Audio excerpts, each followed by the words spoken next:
అత్తయ్య, మీరు మాట్లాడిందేవి నాకు నచ్చలేదు. ఏమైంది వేద? నేనేం చేశాను? రిషి ఆడుతుందంత డ్రామా అని మీకు అర్థం కావట్లేదా? రిషి ఏం చేయకుండానే పోలీసులు వచ్చారనుకుంటున్నారా? నిన్న కాక మొన్న వీణ విషయంలో తను చేసిన పనిని మీరప్పుడే మర్చిపోయారా? అలాంటి వాడొచ్చి మిమ్మల్ని అమ్మా అని పిలవగానే తను మారిపోయాడని మీరు అనుకుని మీ రిషిని సమర్థించారా? తప్పు చేసిన ప్రతి మనిషికి మారడానికి ఒక అవకాశం ఇవ్వాలి. వాళ్ళు కూడా ఎప్పటికైనా తన తప్పుని తెలుసుకొని మారడం సహజం. రిషి కూడా తను చేసిన తప్పుని తెలుసుకొని సరిచేసుకోవడానికి సిద్ధపడ్డాడు. నువ్వు కూడా అలా ఆలోచించడం, రిషిని అలా చూడ్డం మానే.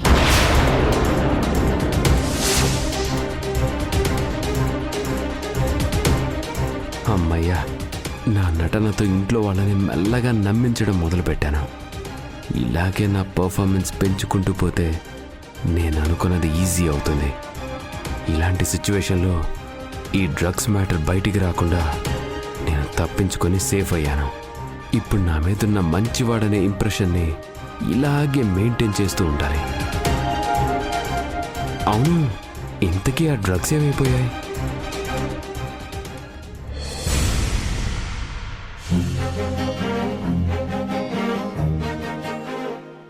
నమస్కారం అయ్యా, కూర్చోండి. నమస్కారం అమ్మా. నమస్కారం అండి. పంతులు గారు, మా వీణాకి రిషికి పెళ్లి ముహూర్తం పెట్టించడానికి మిమ్మల్ని పిలిపించాం. ఇద్దరి జాతకాల్ని బట్టి మంచి ముహూర్తం పెట్టండి. ఇదిగోండి. అలాగే అమ్మా, దివ్యమైన ముహూర్తం పెడతాను. పెట్టండి పెట్టండి, ముహూర్తమే కదా. మీరు పెళ్లి జరగాలని చూసి మరీ మంచి ముహూర్తం పెట్టినా నేను పెట్టే ముహూర్తం ముందు ఏది పనిచేయదు. మీ దారి మీదైతే నా దారి నాది. బాగా చూసి ఏం ఆటంకం రాకుండా నా చిన్న కొడుకు చిన్న కోడలు ఇద్దరూ చాలా హ్యాపీగా ఉండేలా మంచి ముహూర్తం పెట్టండి. అలాగే అండి.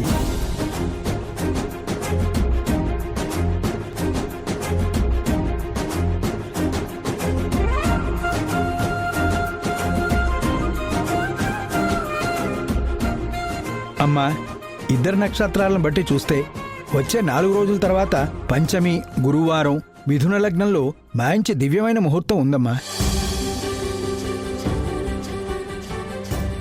ఈ ముహూర్తం ఇరువురు వివాహానికి సరిగ్గా సరిపోతుంది.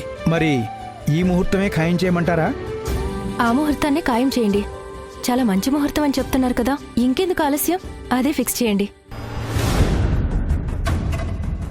చూడవే అమ్మా, అన్నీ ఇలా చూస్తూ ఉండు.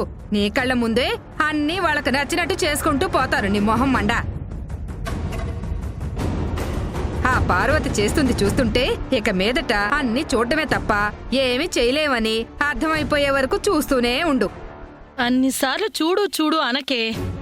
నిజంగానే అది చేసే పను చూడలేక చస్తన్నా. ఈ ఘోరాలన్నీ చూడకముందే ఏదో ఒకటి చేయవే భాగ్యం. చెయ్యక నీలాగా చూస్తూ ఉంటాను అనుకున్నావా? అయినా విడ్డూరం కాకపోతే అన్నయ్య కూడా ఆవిడగారు చెప్పిందే వింటున్నాడు. పార్వతి చెప్పిందే కరెక్టు, పార్వతి ఏం చెప్తే అదే అని పిచ్చి పిచ్చిగా మాట్లాడుతున్నాడు. ఇలా అందరూ ఆవిడ చెప్పిందే వేదం అన్నట్టుగా ఉంటే నిజంగానే మనం చూడలేని ఘోరాలు ఎన్నో చూడాల్సొస్తుంది. ఇప్పుడు ఈ పెళ్లి కూడా తన చేతుల మీదే జరిగిపోతే ఇక అది ఇంట్లో నుండి వెళ్ళటం కాదు, పనిగట్టుకుని మనల్ని ఇంట్లో నుండి వెళ్ళగొడుతుంది. తను మాత్రం ఇక్కడే పాతుకుపోతుంది. అలా జరగనివ్వకూడదే అమ్మా, అస్సలు జరగకూడదు. చెయ్యాల్సిందంతా చేసేసి ఇప్పుడు ఏం చేయమంటావని అడుగుతాడేంటే రిషిగాడు దాన్ని. పైగా అమ్మా అని వరుస కలిపి కాళ్ల మీద పడిపోయాడు వేద్దావా. ఇలా ఒక్కొక్కళ్ళు దాన్ని జపం చేసుకుంటూ పోతే ఈ ఇల్లు ఒక దేవాలయం, అదొక దేవతలా కనిపిస్తుంది అందరికి. అంత నా కర్మ. త్వరగా ఏదో ఒకటి చేసి దాన్ని ఇంట్లో అందరికీ ఒక దెయ్యంలా కనపడేలా చెయ్యాలే భాగ్యం. మంచి జరగాలంటే ఎంతో సమయం పడుతుంది అమ్మా. అదే చెడు జరగాలంటే చిట్టికేసినంత సమయం చాలు. అలాంటి సమయం ఒక్కటొస్తే చాలు. ఏదో ఒకటి చేసి ఈ పెళ్లిని పెటాకులు చేయకపోతే నా మొహం మండ, నా పేరు భాగ్యమే కాదు.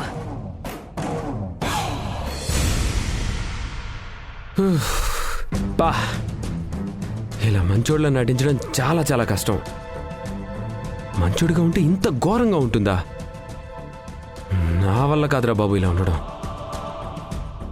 ఇప్పుడున్న సిచ్యువేషన్కి తప్పదని ఇలా మంచివాళ్ళలో ఉంటున్నాను, కానీ ఇలాగే ఉంటే నిజంగానే పిచ్చెక్కిపోతుంది.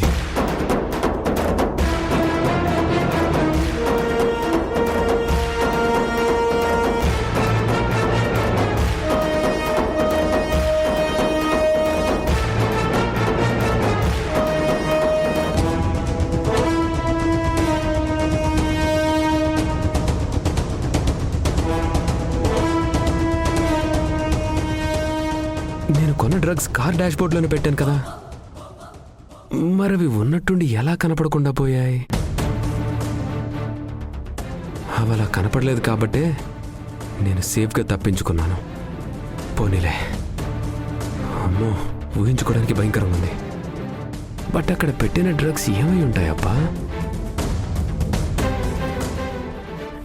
బహుశా కంగారులో వేరే ప్లేస్లో ఏమైనా పెట్టేశానేమో.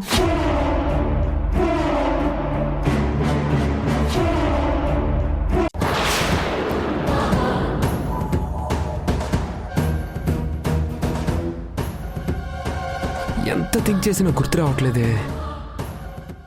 ఏమైనట్టబ్బా?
ఇక్కడేం చేస్తున్నావు రిషి?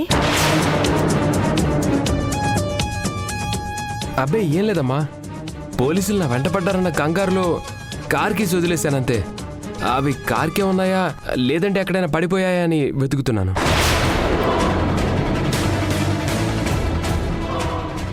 అయినా మీరు ఈ టైంలో ఇక్కడేం చేస్తున్నారు? నువ్వు వెతుకుతున్న వస్తువు నీకు ఇచ్చి వెళ్దామని వచ్చాను. నాకు అర్థం కాలేదమ్మా, మీరేమంటున్నారు? నువ్వు వెతుకుతోంది వీటి కోసమే కదా?